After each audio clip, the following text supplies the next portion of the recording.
আওয়ামী লীগকে নিষিদ্ধ করলে এবং নির্বাচন থেকে দূরে রাখলে দেশের গণতন্ত্র বাধাগ্রস্ত হবে, আপনি যদি একটু বলতেন।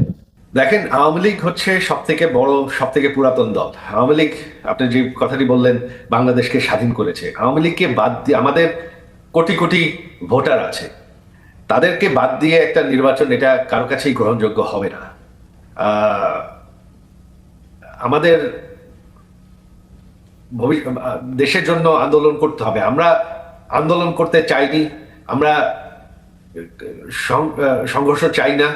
তবে আমাদেরকে কোনো দিকেই আহ, কোনো আহ, কি বলবো, আহ, পথ দেওয়া হচ্ছে না এখন। আমাদের আন্দোলন ছাড়া আর কোনো উপায় নেই। বাংলাদেশের মানুষ এরকম একটা সাজানো নির্বাচন মানবে না। আজ হোক কাল হোক মানুষ রাস্তায় নেমে পড়বে, এটা তারা মানবে না। আমরা যে শাটডাউন দেখেছি, বাংলাদেশের মানুষ সেটাকে রেসপন্ড করেছে। 13 তারিখে ঢাকা শহর সম্পূর্ণ বন্ধ ছিল। 16-17 তারিখে সারা দেশেই মানুষ বন্ধ রেখেছে। তিনি মানতে রাজি না। দেশের মানুষও এখন ভীষণ অসন্তুষ্ট।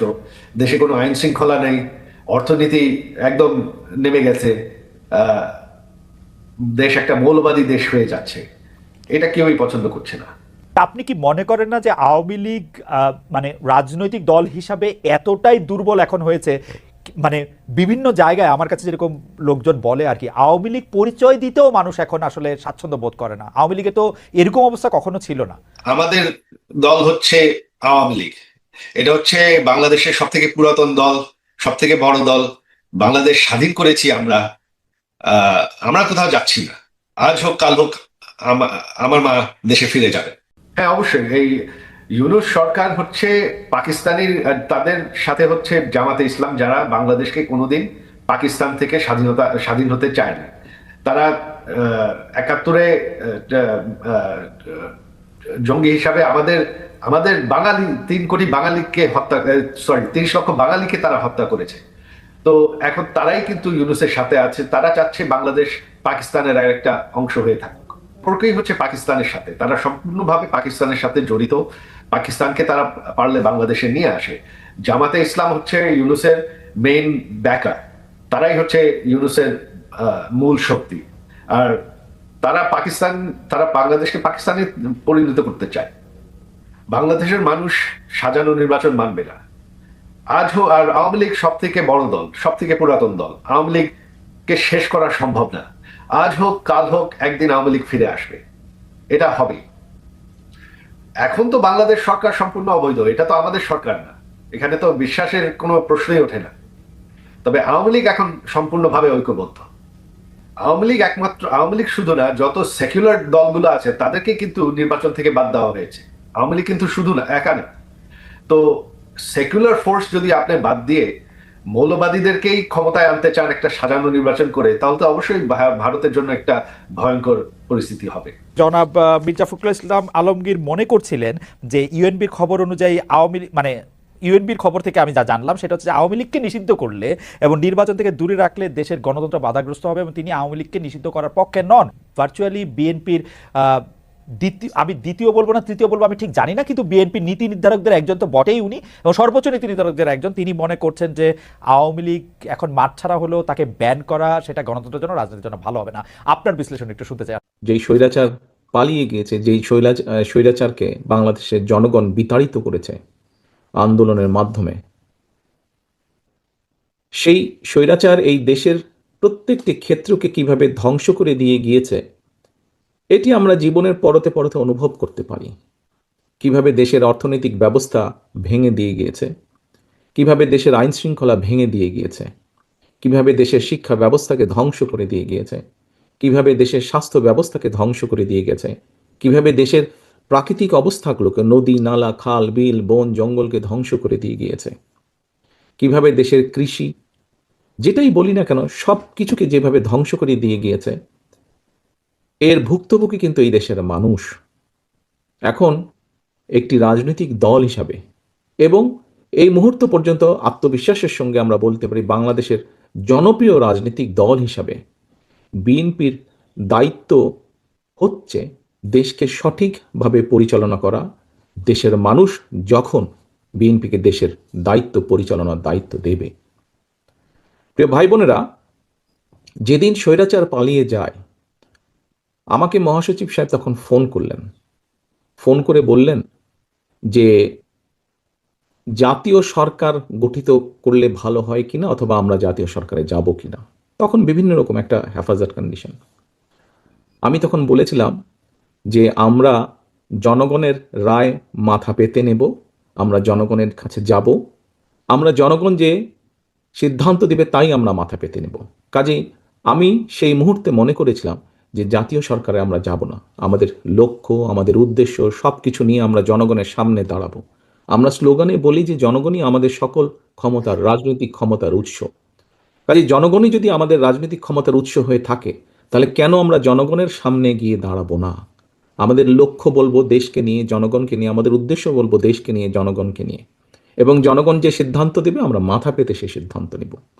প্রিয় ভাই বোনেরা, তোমাদের নিশ্চয়ই মনে আছে আজকে থেকে প্রায় 3 বছর আগে বাংলাদেশে তখনও স্বৈরাচার বিপুল দাপটে এই দেশকে, দেশের মানুষের বাক স্বাধীনতার গলা টিপে রেখেছে, দেশের মানুষের রাজনৈতিক অধিকারের গলা টিপে রেখেছে। কিন্তু সেই রক্তচক্ষুকে উপেক্ষা করে আমরা দেশের মানুষের সামনে সংস্কার প্রস্তাব দিয়েছিলাম, যেটি 31 দফা হিসেবে পরিচিত সকলের কাছে, তাই নয়? মনে আছে নিশ্চয়ই তোমাদের। এই 31 দফার মধ্যে তোমরা এই 31 দফা মানুষের কাছে নিয়ে গিয়েছ। আজকে আমরা 31 দফার ভেতর থেকে বিভিন্ন শ্রেণীর মানুষের কিভাবে আমরা ভাগ্যের পরিবর্তন ঘটাতে পারি, সংক্ষেপে তোমাদের সামনে আজকে 8টি সাবজেক্ট উপস্থাপন করা হয়েছে। এর মধ্যে আছে, এখানে এক বোন বলেছে আহ, সে ক্ষুদ্র জনগোষ্ঠীর প্রতিনিধিত্ব হিসেবে বলেছে, তার প্রশ্নটি অন্যরকম ছিল। অন্য অন্য অনেকেই বলেছে, শিক্ষা নিয়ে বলেছে, অনেক কিছু নিয়ে বলেছে। দেখো, বাংলাদেশ যখন 1971 সালে স্বাধীন হয়, সেই স্বাধীনতা যুদ্ধে লক্ষ লক্ষ মানুষ যুদ্ধ করেছে, লক্ষ লক্ষ মানুষ প্রাণ দিয়েছে যুদ্ধে। অর্থাৎ দেশটি স্বাধীন করার জন্য কিন্তু লক্ষ লক্ষ মানুষকে এক কাতারে এসে দাঁড়াতে হয়েছে। আজকে আমরা দেশ গড়ার পরিকল্পনা, এই কাজটি যদি আমাদেরকে সফল করতে হয়, সারাদিন যে সকল বিষয় নিয়ে তোমরা আলোচনা করলে, এই কাজগুলোকে নিয়ে যদি আমাদের সফল করতে হয়, অর্থাৎ দেশকে যদি সামনে নিয়ে যেতে হয়, মানুষকে যদি তার অবস্থান পরিবর্তন করে ভালো অবস্থানে নিতে হয়, তাহলে আমাদের সকলকে কাঁধে কাঁধ মিলিয়ে কাজ করতে হবে। আমি গত 5ই আগস্টের পর থেকে আমি গত প্রায় 1 বছরের বেশি সময় ধরে বলে আসছি যে আমাদের সামনের সময়গুলো কিন্তু খুব ভালো নয়। সামনে অনেক কঠিন সময়ে অপেক্ষা করছে আমাদের জন্য। বিভিন্নভাবে বিভিন্ন রকম ষড়যন্ত্র বিভিন্ন জায়গায় হচ্ছে। এই ষড়যন্ত্র রুখে দিতে পারে এই দেশের জনগণ, এবং এই ষড়যন্ত্র জনগণকে নিয়ে সাথে রুখে দিতে পারে বিএনপি, বাংলাদেশ জাতীয়তাবাদী দল। এই ষড়যন্ত্র এই ষড়যন্ত্র রুখে দেবার একমাত্র উপায় হচ্ছে গণতন্ত্র, গণতন্ত্র এবং গণতন্ত্র। আমরা যদি গণতন্ত্রকে প্রতিষ্ঠিত করতে পারি, যে কোনো মূল্যে জনগণের মতামতকে প্রতিষ্ঠিত করতে পারি, তাহলে অবশ্যই অনেক ষড়যন্ত্রকে আমরা রুখে দিতে পারবো। কিন্তু ষড়যন্ত্রকে রুখে দিতে পারলেও তারপরেও কিন্তু সামনে অনেক কঠিন সময়। একটু আগেই আমি বলেছি, এবং তোমরা নিজেরাও জানো, তোমরা আজকে ছাত্র দলের প্রতিনিধি হিসাবে এখানে প্রত্যেকে উপস্থিত আছো, ছাত্র হিসাবে তোমাদের নিজেদের ধারণা আছে প্রত্যেকটি ক্ষেত্রে একটি অরাজকতা বিরাজ করছে। কাজে আমরা এখানে আজকে অর্থনীতি নিয়ে আলাপ করেছি। আমরা এখানে তরুণ যে সমাজ, কয়েকজন তোমরা প্রশ্ন করেছে, তরুণ যে সমাজ, তাদের সামনে সবচেয়ে বড় যেই সমস্যাটি তাদের কর্মসংস্থানের বিষয়, এই কর্মসংস্থানের বিষয় নিয়ে আমরা আজকে এখানে আলাপ করেছি। আমরা দেশের মানুষের স্বাস্থ্য নিয়ে এখানে আলোচনা করেছি। আমরা এখানে দেশের যে অর্ধেক সমাজ নারী সমাজ, এই নারী সমাজকে কিভাবে ইম্পাওয়ার করা যায় এবং তাদের কন্ট্রিবিউশনকে সমাজের মধ্যে নিয়ে আসা যায়, এবং যেটার শুভ ফল দেশের অর্থনীতি, দেশের সমাজ ব্যবস্থা, পরিবার, স্বাস্থ্য সবকিছুর উপরে সে শুভ অবস্থাটা পড়বে, কিভাবে সেটা করা যায় তা নিয়ে আমরা আলোচনা করেছি। দেশের পরিবেশ নিয়ে আমরা আলোচনা করেছি। দেশের শিক্ষা ব্যবস্থা নিয়ে আমরা আলোচনা করেছি, কিভাবে শিক্ষা ব্যবস্থাকে আমরা গড়ে তুলতে পারি, কিভাবে শিক্ষকদেরকে আমরা গড়ে তুলতে পারি সুন্দরভাবে। কারণ শিক্ষকদেরকে যদি আমরা গড়ে তুলতে পারি, তাহলে ভবিষ্যৎ শিক্ষা ব্যবস্থাকেও সুন্দরভাবে গড়ে তুলতে পারবো। কিন্তু এই কাজগুলো করা কিন্তু কঠিন কাজ, নট ইম্পসিবল, কিন্তু অনেক কঠিন কাজ। এবং দেশ এবং জাতিকে যদি নেতৃত্ব দিতে হয়, তাহলে অবশ্যই একটি পরিকল্পনা আমাদের সামনে থাকতে হবে। প্রিয় ভাই বোনেরা, তোমরা আজকে যখন এই হলে এসে বসেছো, তোমাদের আলোচনা শুরু হয়েছে, তোমরা যে আলোচনা শুরু হবার সময় তোমাদেরকে প্রত্যেকে একটা করে ফোল্ডার দেওয়া হয়েছে, এবং কিছুক্ষণ পরে, খুব সম্ভবত লাঞ্চের পরে, তোমাদের সকলকে আলাদা আবার হাতে হাতে একটা লিফলেট দেওয়া হয়েছে না তোমাদের? সেই লিফলেটের মধ্যে কি আছে? সেই লিফলেটের মধ্যে কি আছে আমি বলছি। আলাদা একটি লিফলেট তোমাদেরকে দেওয়া হয়েছে। এখানে সোহেল, আজকে যে অনুষ্ঠান পরিচালনা করছে আমাদের জয়েন্ট সেক্রেটারি সোহেল, তার বক্তব্যে সোহেল কিন্তু একটি গুরুত্বপূর্ণ কথা বলেছে। আমি ব্যক্তিগতভাবে বিশ্বাস করি একটি বিষয়, আমরা যতগুলো পরিকল্পনা নিয়েছি, এই পরিকল্পনাগুলোকে সফল করতে হলে যেরকম আমাদের যোগ্য ব্যক্তিদেরকে বিভিন্ন জায়গায় দায়িত্ব দিতে হবে, কিন্তু তার থেকেও দুইটি বড় ইম্পর্টেন্ট বিষয় আছে, যেই দুইটি বিষয়কে যে কোনো মূল্যে আমাদেরকে অ্যাড্রেস করতে হবে। এবং এই দুইটি বিষয়কে যদি আমরা অ্যাড্রেস করতে না পারি, আমাদের পুরো জাতি এবং দেশ সংকটের মধ্যে পড়বে। কি দুটি বিষয়? এক, দুর্নীতি, যে কোনো মূল্যে এই দুর্নীতির লাগাম টেনে ধরতে হবে। দুই, আইন শৃঙ্খলা পরিস্থিতি, যে কোনো মূল্যে আইন শৃঙ্খলা পরিস্থিতির লাগাম টেনে ধরতে হবে। যদি আমরা দুর্নীতি এবং আইন শৃঙ্খলা যদি আমরা দুর্নীতি এবং আইন শৃঙ্খলার লাগাম টেনে ধরতে না পারি, তাহলে আমরা যে পরিকল্পনাগুলি গ্রহণ করেছি মানুষের স্বাস্থ্য নিয়ে, দেশের ভবিষ্যৎ সন্তানদের শিক্ষা ব্যবস্থা নিয়ে, নারী সমাজকে এম্পাওয়ার্ড করার জন্য, দেশের কৃষি ব্যবস্থা, প্রত্যেকটি পরিকল্পনা আমাদের বাধাগ্রস্ত হবে, স্লো হয়ে যাবে আমাদের। সেজন্যই আমাদের সরকার গঠনের সুযোগ পাওয়ার সাথে সাথে সর্বপ্রথমে আমাদেরকে নজর দিতে হবে, সর্বপ্রথমে আমাদেরকে ব্যবস্থা করতে হবে দুর্নীতির লাগাম কিভাবে আমরা টেনে ধরব।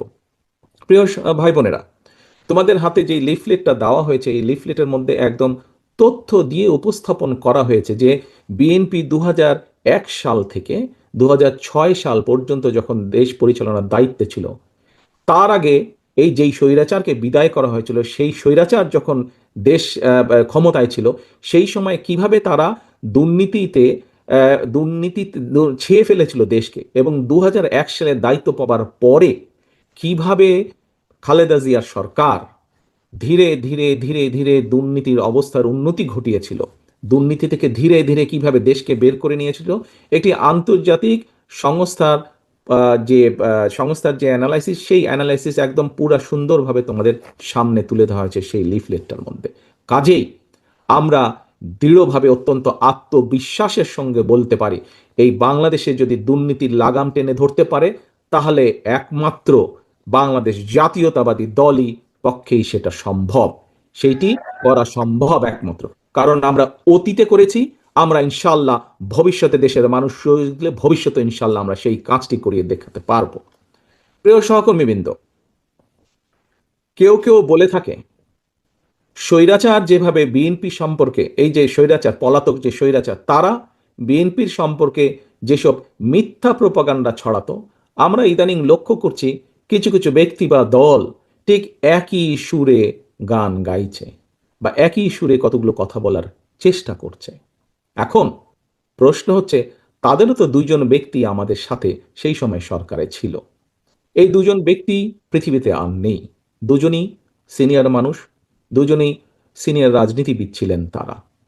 তারা গত হয়েছেন। কাজেই যে মানুষ নেই তাদের সম্পর্কে অবশ্যই খারাপ কথা বলা উচিত নয়। তাদের প্রতি পরিপূর্ণ সম্মান রেখেই বলতে চাই, সেই দুইজন ব্যক্তির বিএনপি সরকারে শেষ দিন পর্যন্ত থাকা প্রমাণ করে দেয় দুটো জিনিস প্রমাণ করে যৌক্তিকভাবে। এক, তারা অবশ্যই পূর্ণ কনফিডেন্স ছিল খালেদা জিয়ার উপরে, যে খালেদা জিয়া দুর্নীতির বিরুদ্ধে যুদ্ধ করছে, সেজন্যই তারা শেষ দিন পর্যন্ত ছিল। এখন তাদের দলের অন্য যে যত বড় বড় কথা বলি কি না কেন, খালেদা জিয়া শেষ দিন পর্যন্ত দুর্নীতির বিরুদ্ধে যুদ্ধ করেছে এবং দুর্নীতির অবস্থার পরিবর্তন ঘটেছে, এই আত্মবিশ্বাস তাদের মধ্যে ছিল। তারা দেখেছিল সেই সরকারকে, কারণ তো সরকারের ভেতরেই ছিল, সেজন্যই তারা শেষ দিন পর্যন্ত